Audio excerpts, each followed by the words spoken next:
Pittsburgh.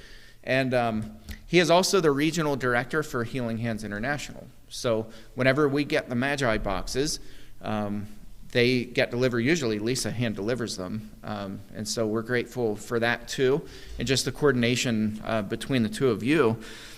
So Mark initially began this, and Healing Hands kind of has a goal, and I don't remember what the numbers are. You can rattle them off whenever you come up, but Mark far exceeded the goal for what Healing Hands was expected for the number of MAGI boxes, and so he became regional director and loves his position.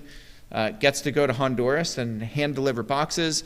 Mark has his own unique marking system, so he knows which congregation's boxes belong to who, and he hand delivers as many of those as possible to the kids in Honduras. And so, Mark, we're absolutely honored to have you, and I'm not going to take up any more of your time, so you can come on up and let us know about the work you're doing.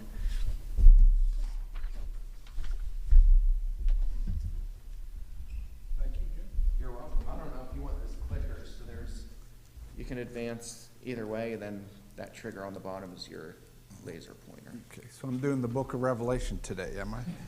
Yes. I got a little nervous there. Nobody told you? Nobody told me. Okay.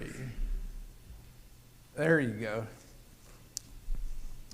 I guess we'll start off with that. I'll get rid of the bad news, and then we can get on to the good news. But I think the only person I know here really is Lisa. We've been meeting the last couple of years to get the boxes, and then I had an opportunity to meet Jim today, or earlier this year. A couple months ago. Yes, with Scott. Yep. Yep, okay. But I guess before we get started, I'll give the bad news, and then if we can show that video. Okay, so I'll give you a few minutes, but I don't know if it's bad news, it's not so good news. Inside the boxes here that we'll go over in just a few minutes, we try to put that checklist on there so everybody knows what to put in them. We think that's about the easiest way to do it. You don't have to worry about carrying a piece of paper around. But down at the bottom where it says includes $7, it's going to go up to $8 next year. So everything's expensive, everything's going up, but I figured I'd throw out the not so good news first and give them time to show the video, and we're good to go. This is my favorite one, so we'll show that first.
You saw some, in that video, there were some smiley stickers on the boxes. And I guess you could see a few here.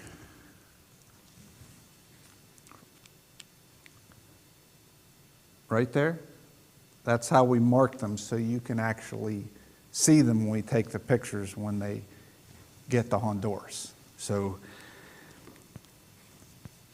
I guess some backstory on me, I retired from the Army in 2016, and I needed something to do.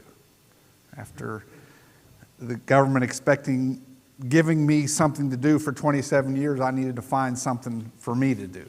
So Jane and I got together, we did a lot of research on HHI, really liked what they had, so I volunteered for them since 2016, and I just can't tell you, the more I get involved with HHI, because I'm a skeptical person at heart, that's just who I am, I have to be a part of something from the beginning to the end, or else I just can't be a part of it.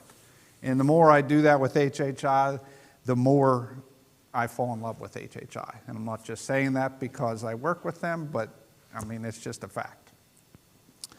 But we've been doing this since 2016, and we've made a lot of mistakes in putting the boxes together, and hopefully I can share a little bit of that tonight. And I think you guys have been doing it longer than we have.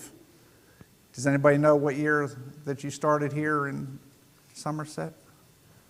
Before then, we'll just say before 2016. Was it before? Okay. I think it's been because Scott actually introduced us to you, and I think somehow we made a phone call. Weren't you sending the boxes down to Nashville before then? I don't remember. I don't remember. Okay. I mean, we've been doing it for a long time. Yes. But could be, yeah. It's funny, I don't even remember how we started doing it, but we've been doing it for a long time. Okay. Yeah, we've been doing it since 2016. We made a lot of mistakes. I think some congregations like yourself do it individually. Our congregation does it together as a congregation.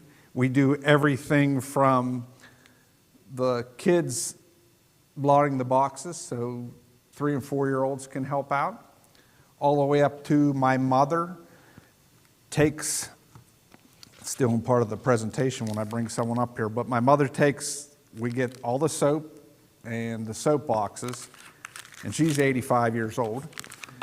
She puts them in the soap boxes, wraps them up in a washcloth, and puts them in a Ziploc bag. And when I tell you this, I'm not telling this to brag, I'm just telling this because we get a little into MAGI at Whitehall, probably a little more than most. We usually do about 1,500 boxes, but that's with about 75 people participating and bringing something in each month. We have a list, the summer clothes go on sale in September. I guess to back it up, in August, the school supplies are on sale. So when everybody's buying all those different things, it's a whole lot easier. Things we buy in bulk are the soap dishes. It may seem cheap to go to the dollar store and get them for $1. We can get them for about 38 cents if you buy them in bulk. But that's just how we do it. Doesn't mean that's the way you have to do it. There's several different ways to do it. Some congregations do it together and they just say, okay, we're going to do, 105 to 7 boys' boxes. And they're all, doing the same thing, so everything's repetition, it's all the same. So there's several different ways to do it. There's not a right way. There's not a wrong way. It's just we did it individually, just handed boxes out, and then we didn't get them back. And that was just the way that we figured it out, to how it works for us. But before we go any further, I know it sounds maybe ridiculous is a harsh word, but if I could get a volunteer to come up and actually build a box and we walk through it, just because when I get the boxes, when I get like last year, we got 2,540 boxes. We have to inspect all those boxes before they go down to Nashville, because they're going to inspect them. So I want to make sure that we're squared away up here in the Northeast, so when they look at them, they can say, you know, great job, let's put them on a shipping container and do it, because they have a lot of work to do. So each time we inspect it. And I just like to do this, not that any of the boxes are totally, you know, out to lunch, lack of a better word, but sometimes we get boxes that doesn't have any clothing in it. Okay, if it doesn't have any clothing in it, and that's probably the most expensive thing in the box, then we have to pull that from our reserve at Whitehall to fill the box to make sure it's correct. So when we do this, it's not to label anybody as doing a bad job, it's just so we can all just get on the same page, so it's much easier from the beginning to the end, and we're not putting anybody out to do extra work. So who's my volunteer? 2 volunteers here. Yes. Okay, I have enough to fill 1 box. So we'll have the box filler and the supervisor, because you inspect every box before it leaves here, right? Sometimes. Sometimes. Well, let's change that to sometimes to all the time so we can be on the same page. Okay, have you built, what's your name first? Yes. Cameron, I'm Mark. Nice to meet you. Okay, Cameron, do you know how to build a box? Like put it together? Try it. We've done it before, but it's been I'll do it with you. How's that? Okay. I like building boxes. Gavin Watson and I race to see how many we can do to put them together. So I won't go really fast, but I'll show you what I found to be the easiest way. If you turn these 2 ears in like this, okay, got that folded in, then turn it to one side, and then grab these 2 ears and bend them up together. There you go. And put that inside that little hole right there. Perfect. You got it. So you know how to do this. Push it in there. You got it. Need some help? Here, bend this to make the hole. That'll put a hole in there. And then push that right in there like that. See, you can do that. Now do the same thing on the other side.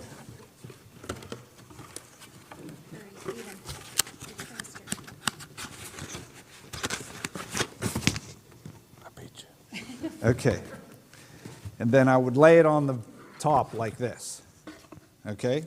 So you're looking at, if you bend this flap up right here,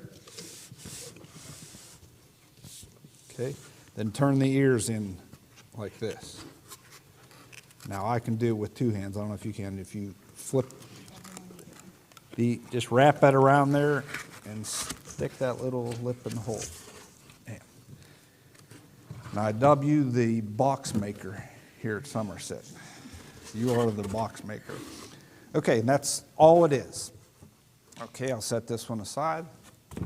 Now, when you build the box, I made it as easy as possible for you. I put a little sticker right in there for you, okay? And since you're going to be using a pencil to put in the box, you can use this to check it right off, okay? Now, I would suggest you can build a box any way you want. There's no right or wrong way, but when you start doing the 11 plus boxes, things get a little bit bigger and hard to put in there. The little 2 to 4 year olds, it's real easy. So I start out with putting things that are flat in there, like the composition book. And then you could check off your notebook right there. Just put however way you want to do it. Perfect. Now the next, something flat, your colored pencils. Since this is an 11 plus boys box, we have colored pencils instead of crayons. Okay?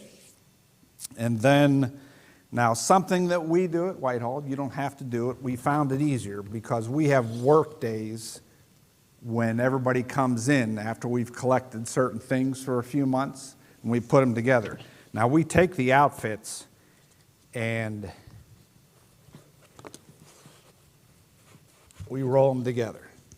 Don't have to, just a suggestion, because then you could just stick that in there out of the way. And if you're doing large quantities, then it's easier to count how many outfits that you do have. Okay, good job. The next one is, the only reason we put them in this Ziploc bag like this is because, does anybody smelled the Irish Spring before? Okay, I don't know about you, but as a child, when I would go visit my grandmother in West Virginia, the house wasn't very big, but she has Irish Spring. So as soon as you walked in the door, you could smell Irish Spring. So you want to, first of all, try not to buy the Irish Spring. Try not to bring that in at all. But if you do, you don't want to throw it away, so you try to conceal it as much as you can and put it in a Ziploc bag. Okay, there you go. Now I'm going to let you do the rest. I started you off.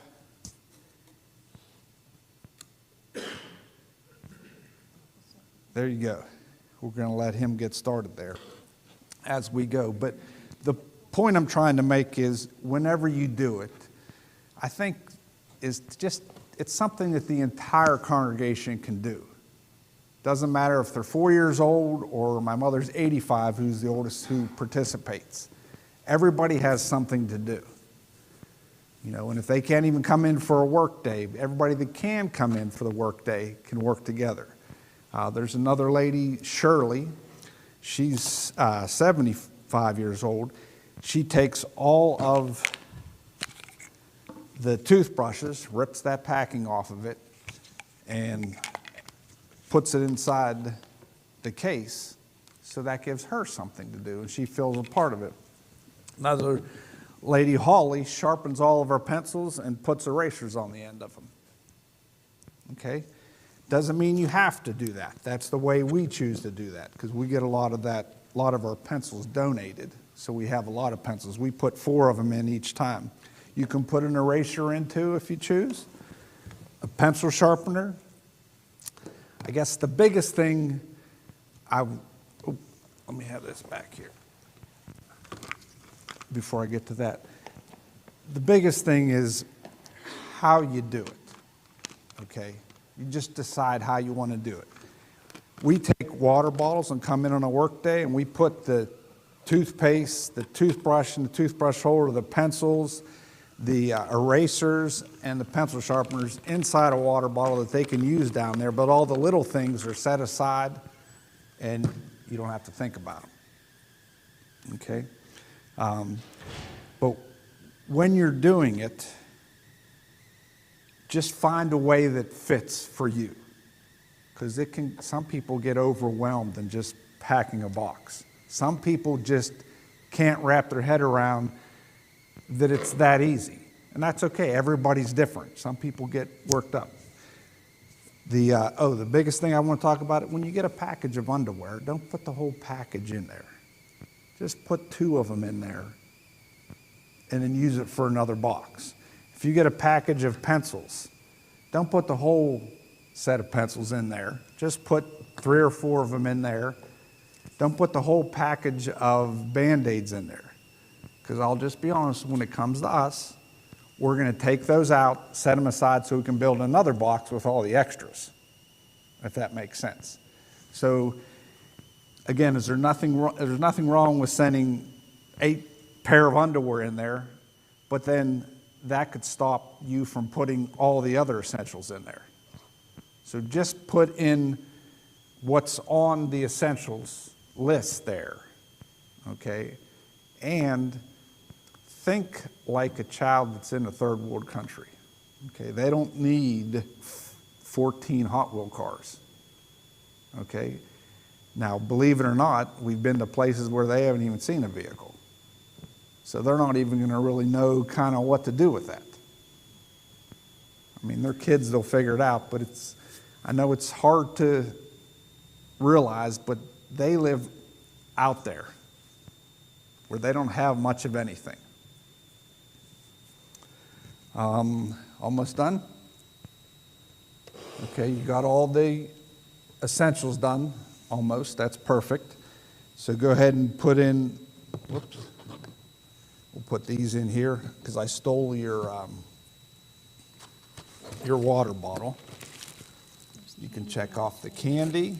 Again, candy, no chocolate, no Jolly Ranchers, because they get a little messy. So anything like that, like a Tootsie Roll that has a 20-year shelf life, things like that will make the trip. You have to think about, it's going to be hot, it's going to be cold, is it going to make the trip? Okay. Put your pencils in there. A little game, we get these donated, so I wouldn't be overly excited about different games, but you can put a game in there, maybe a ball, but think of things that are, it's been around for a while. They sell those little checker board games. You can fold them up, they're real small, something like that. Something that they'll know what it is, if that makes sense. And, get a soap case that stays together. I know it's hard to believe, but they have to take this soap case and walk a mile or two down to the river to take a bath. So if it just falls apart, you know how kids are, that's just going to fall apart. And what does a wet piece of soap do when it hits the ground? It's a magnet, right? It collects everything. So you wouldn't want to take a bath with that. So like that soap case that I showed that clicked close, use something like that. So it's a lot better for them. Now, if you choose, we put a letter in there if you don't. Make sure it's in Spanish because they don't speak a lick of English. All right. We put a letter in there. I don't speak Spanish. My other daughter, Tessa, I wouldn't say fluent in Spanish, but she's really good at it. I think it pretty much says, we're from the Church of Christ in Pittsburgh, Pennsylvania, and Jesus loves you. There's a few other things there, but just a little note just to personalize the box and let the child know that we care, that Jesus loves them. Okay, so since you did a great job putting it together, the next step is to ask the inspector if you did a good job, because she's going to inspect every single box that comes through Somerset. So go ahead and ask her. It looks great. Okay. So very good job. You want to keep that pencil? Okay, Cameron. That's your prize for today. You get to keep one of the pencils. So again, it seems silly to go over it because you've done it for so long. But sometimes when you do things so long, you just do it a certain way, and it may not be easier for the people inspecting it. Like I said, we just got from a congregation, there was 47 boxes, and they didn't have any clothing in it. So I just have to, next year I'll have to go back and politely say, you got to put some clothing in there because we have to take that out of our reserve, and that's less boxes that we can build. Not that that's a problem, that's why we do that, but we can build more boxes if we all are on the same page. Make sense? Okay.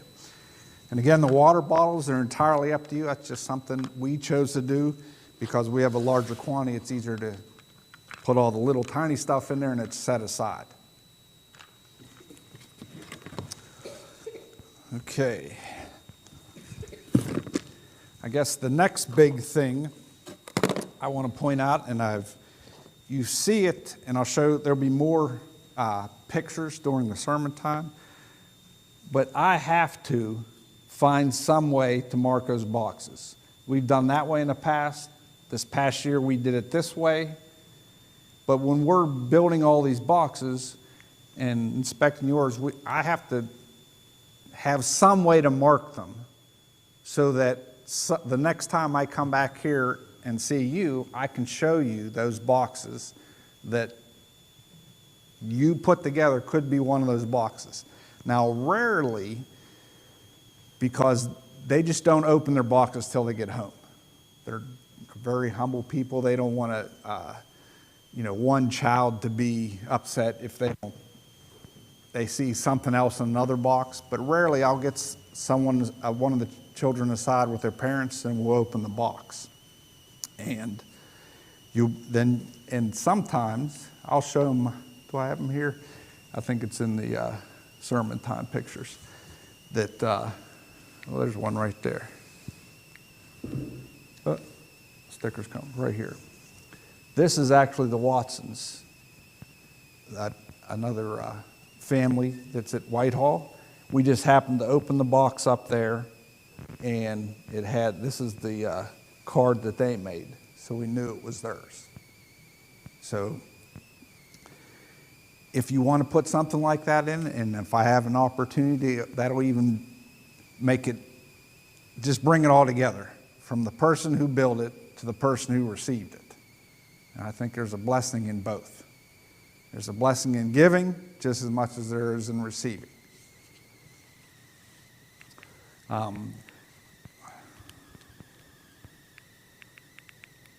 There it goes. I think my battery's going. Okay, this is just some of our work days right here. How we're rolling them up. The clothing there, the water bottles.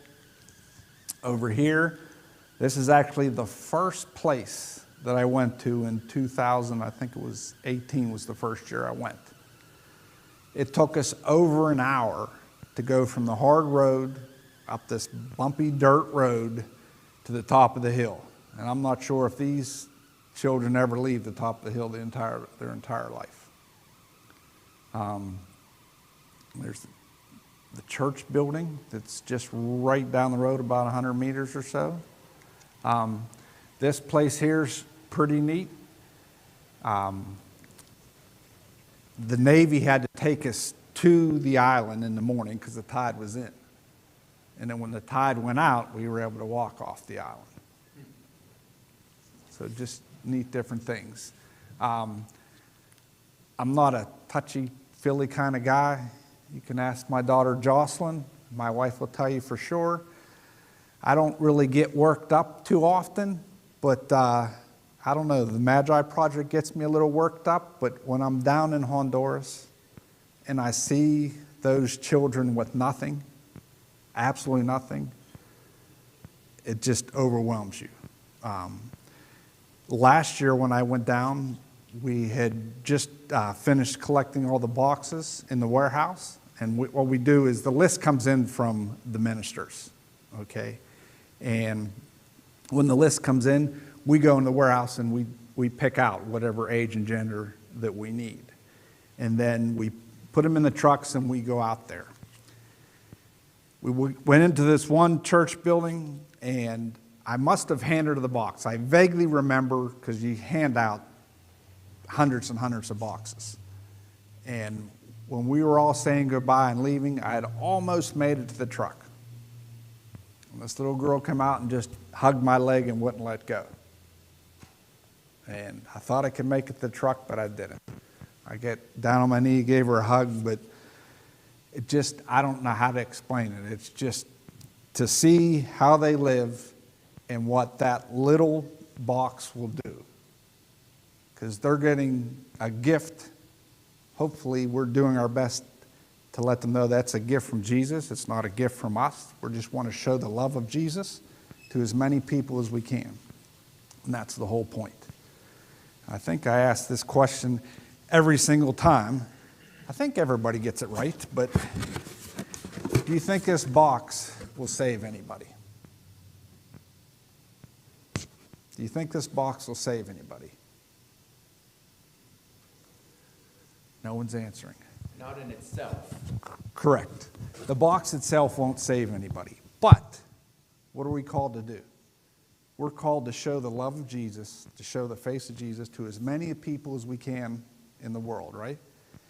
So if those ministers who, yes, they minister to a congregation on Sunday, but they're going out every day during the week to go into these villages. And since COVID, since we didn't go down for 2 years, they had to do this themselves. Before that, we were doing most of the work. Now they do it all. And there's a young lady, Elizabeth, who, let me back up a little bit. We work with Mission Lazarus. There's a very wealthy gentleman back in the late 90s that went down to Honduras and just on a mission trip, fell in love with the place, bought some land, stayed there, met his wife.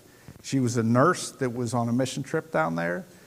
They have a ranch down there. They stay sometimes down there and sometimes in Nashville. And Jared, he employs about 100 people on that ranch, okay? And there's a young lady, Elizabeth, that'll be in the, I'm still in my story from the sermon time. Elizabeth grew up in that system. He now has a school from 1st grade to 12th grade. 1st grade to 6th grade, they can come and go for no cost at all. From usually about 6th grade, there's some wealthy landowner and the family just works on the land and they get to collect their crops, mainly corn, and that's their pay for the day. So they don't have much of anything, that's just their pay. Well, from 7th to 9th grade, he has to somehow convince their parents for them to continue education because 6th grade is as far as you're required to go in Honduras. So in order to convince them, they have to pay something while they go to school there, and it's different for each family. And for the boys, they do leather craft and woodworking. For the ladies, they do sewing and laundry and cooking. They teach them that skill so that they can make money out in the economy and still be able to afford to go to school, because he doesn't want them to think everything's for free. So then they do that, and they can continue their education and go through 12th grade there at the school that he has. Now this Elizabeth, who received those boxes as a child, he helped her go to school to be a dentist. Now she works in the clinic there at Mission Lazarus, but she gets all the lists from the ministers, and then she separates all those in the warehouse. So when we get down there, we don't have to do that anymore. She gets that all set up with the warehouse people and have those ready for us to take out and pass out. I think you saw in the video, we do a few skits with the children. You've seen a gentleman had a mask on. Julio, he's one of the preachers. That was his version of the armor of God. That was Satan. And actually we went into one small community and he scared all the kids away, and it took us about a half hour to bring them all back. So we told him he had to tame his acting skills down just a little bit. But Julio's a good guy. He really is. He's one of those preachers that goes out and goes into these villages where there's nothing there but a few homes, and he's talking to them during the week. And he's trying to show them the love of Jesus and how we can bring those boxes there. Now, while we're handing out those boxes, they're also setting up Bible studies with village leaders and some of the mothers, because the men are usually gone, except the village leaders and the women are in town. But they're setting up the Bible studies. That's since COVID, they call it, their mission is over the mountain. So we're going over the mountain. We kind of sneak into Nicaragua, and because to them it's just like crossing from Pennsylvania into West Virginia or Pennsylvania into Ohio. Those borders mean absolutely nothing to them. It's just a dried up riverbed, and we don't normally go across there. We just might go across to help some ladies that cross the creek or river, but all the, the meeting place for the village will be there in Honduras, and they'll come in there, and that's where we'll meet. This year, or last year, we could only go so far up a creek bed that was dried up. That was the road. We got so far. Next thing I know, there's about 25 children that just came out of the hills with a couple of mothers. I didn't know what was going on, so we handed out the boxes. Everything was great. This year, we went that far. They actually took the stone out of the creek bed and built a road and cut out the hillside just so we could bring the trucks up into their village. So that would have been the first time any vehicle had made it up into their village. And they did that work. They were just finishing as we were pulling up there. So, all right. I did a whole bunch of talking, and I could just keep going. But I want to make sure that I can answer any questions that anybody has while I'm here. Yes, sir. I had a question. So you said that Whitehall does 1,500 boxes. Is that Whitehall just that you guys do, or is that a collection of all the boxes from all over the place? No, that's just Whitehall. That's incredible. So how many boxes do you wind up with total when you collect them from the whole region? Last year was 2,540. Wow. Yes. So do I get a little into it? Yes, but that's just my nature. And I would say a little backstory. And before I go any, on this Saturday, I think I sent you an email, we're having a MAGI appreciation dinner at Whitehall. So anybody in all the congregations, there's 24 of us in total. But when we started in 2016, Jane and I just fell in love with wanting to do it. So then I had to go talk to the elders. You may think it's easy when your father and your father-in-law are the elders. It doesn't make it any easier. It actually makes it more difficult. But I had to go ask them if we could do this as a congregation. So after probably a lot of me filling in about HHI and how we were going to do this and how the MAGI project was going to benefit the congregation in the future, they said, okay, if you do 500 boxes, then we'll think it's beneficial and we'll go from there. So of course, inside I was like, oh my goodness. But on the outside I was like, absolutely, no problem. I can do that. So of course I couldn't do that. So the four of us, Jane and my daughters Jocelyn and Tessa, and the Watsons, Scott, Nicole, Gavin, and Eli, the 8 of us just pulled everything together we could. I just retired from the Army, so I still had some connections in the Army. And I think we had maybe 3 or 4 different congregations that we worked together with. Asked someone just to build boxes, asked someone to just collecting whatever. Here's the list. Can you give us whatever you want? We weren't using the church building at any time. Our dining room, our living room, and our kitchen was just full of supplies. It was like we kept, what are we doing? We kept asking, is this something that... So we end up with a lot of help from everybody else. We did 567 boxes. So then the elder said, okay, well, the congregation will pay for shipping. And then after we got a little organized, Scott and I used to do presentations, nothing like what's going to happen today. We were just fumbling through it. We just wanted to share our excitement about the MAGI project.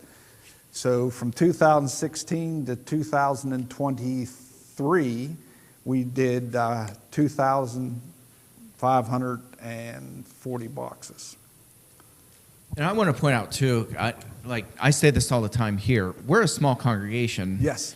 And I don't want people here to think, well, Pittsburgh, big city, big congregations there. Your congregations are very small churches too. Yes. And so I don't know the size of Whitehall. I know Fifth and Beechwood they're like 30, 40 people. We're 50 on a good Sunday. These are small churches. Yeah, we're 68. Yeah. I counted 68 last Sunday. So we don't need big churches and all this money and all these big resources to be able to do this kind of stuff. We just need faithful people. Correct. If the way we made a lot of mistakes. We didn't even know what we were doing in the beginning. Right now we have a system that's not perfect. We find things that we do new each year. But if you collect all those crayons and colored pencils and pencils and erasers and pencil sharpeners in August, when they're 4 for $1 at Walmart, that's about as cheap as you're going to get it. You collect all those. And then it's all year long, but clothing, you can get the summer sale items in September. You know, it's kind of funny. We do October. We do underwear month. How often do you get to say underwear at in the pulpit? You know, we just collect those throughout the month, and that dictates how many we do. You know, if you only bring in 10 pairs of underwear and 10 shorts and t-shirts or 10 dresses, then you do 10 boxes. It just depends on how many that you bring in. And you do that each month. But again, there's nothing wrong with handing out the boxes. That's just what works for us. Did I answer your question? You did. Okay, did I answer the first one? Yes. Okay. Sometimes I get a little excited and I tell more than I should. Anybody else have any questions? There's got to be some questions. Has to be. Where do the boxes go? Do they all go to the same places every year? Yes, very good question. So every year, after we collect all of them from the Northeast, we'll inspect them, make sure they're good to go, have everything in it, make sure they're stamped, put them in the boxes. I rent a Penske truck and I haul them down to Nashville. There's 3 shipping containers that go to Honduras. And there's about 5,000 or so that go in each shipping container. So there's about 15 to 16,000 boxes that go just to Honduras. And they're waiting on ours right now because they're packing the first container. Now, little side note, last year, the first container was the only one that got there when we got down there. So you figure there's 5,000 boxes in each container. There was 2,540 from the Northeast. So I got to see a lot of some dotted boxes because more than half of them were from this area. So I got a lot of good pictures. There'll be some in the presentation. But 15 to 16,000 go to Honduras, and ours are going to always go there. Because that way, that's the best way I can maintain control over it. Not that I'm in control in any way, shape, or form, but have a way to watch everything happen. I'm definitely not in control, but I know the system, and I just stay with it the whole way down there. Hey, I got questions if you guys don't, and you'll have to answer them. Do you put the water bottles in the boxes, or is that something separate? No, we put those inside the box. When you collect everything and put them in there, then they'll fit in there nice and neat. Yeah.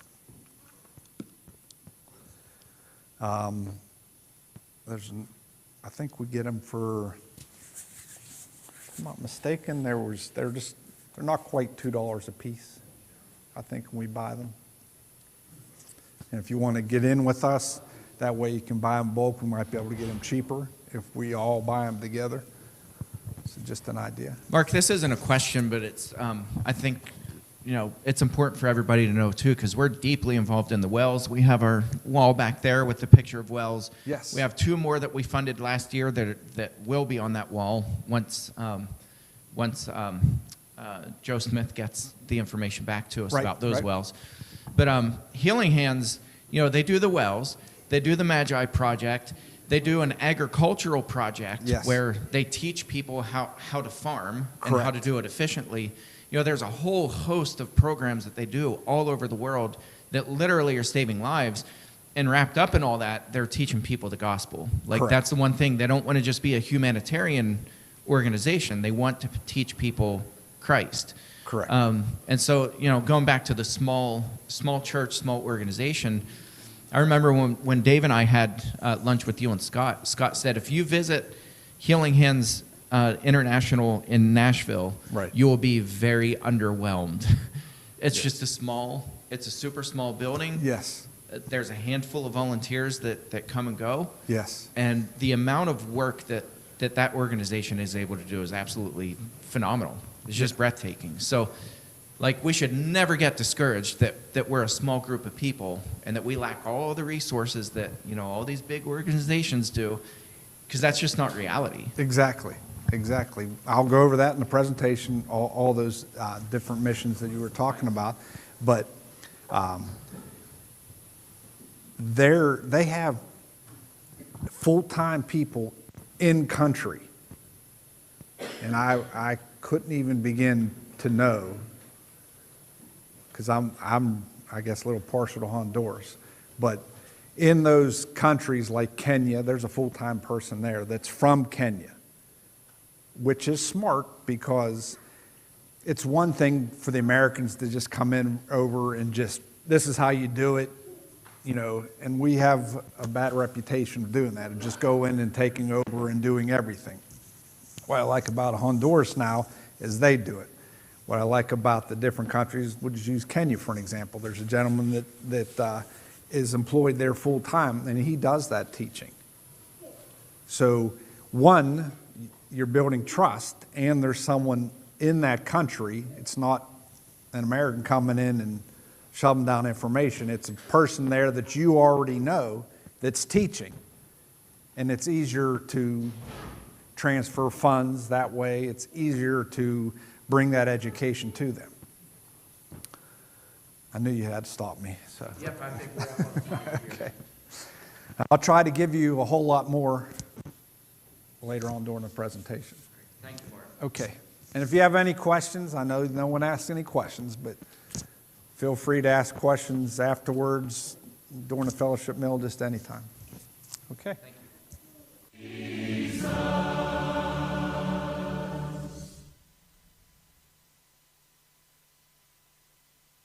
I said